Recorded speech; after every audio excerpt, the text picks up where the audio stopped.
കേരളത്തിൽ ഇരുനില വീട് പണിയുന്ന 70% പേരും 5 വർഷം കഴിയുമ്പോൾ റിഗ്രറ്റ് ചെയ്യാറുണ്ട്. ആ തെറ്റ് നിങ്ങൾക്കും പറ്റണോ? കേരളത്തിൽ ഇന്ന് വീട് ബിൽഡ് ചെയ്യുന്ന മിക്കവരും ഇപ്പോഴത്തെ കംഫർട്ട് മാത്രമാണ് നോക്കുന്നത്. പക്ഷെ ഒരു റിയൽ ഹോം എന്ന് പറയുന്നത് നിങ്ങളുടെ അടുത്ത 3 ജനറേഷനെ ഹാപ്പിയായി സന്തോഷത്തോടെ ലിവ് ചെയ്യാനുള്ള ഒരു ഹോം ആയിരിക്കണം.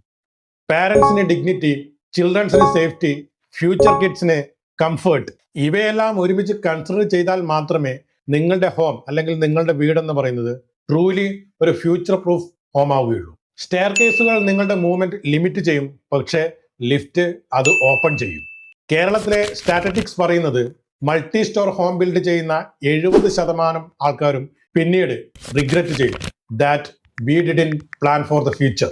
നിങ്ങളുടെ വീട് ഇതുപോലെ ഒരു ലയബിലിറ്റി ആകാതിരിക്കണമെന്നുണ്ടെങ്കിൽ, ഇതുപോലുള്ള റിയൽ എസ്റ്റേറ്റ് ട്രൂത്ത് അറിയണമെങ്കിൽ ഈ ചാനൽ സബ്സ്ക്രൈബ് ചെയ്യും. നിങ്ങളുടെ പ്ലാനിൽ ലിഫ്റ്റ് ഉണ്ടോ? Comment yes or no below.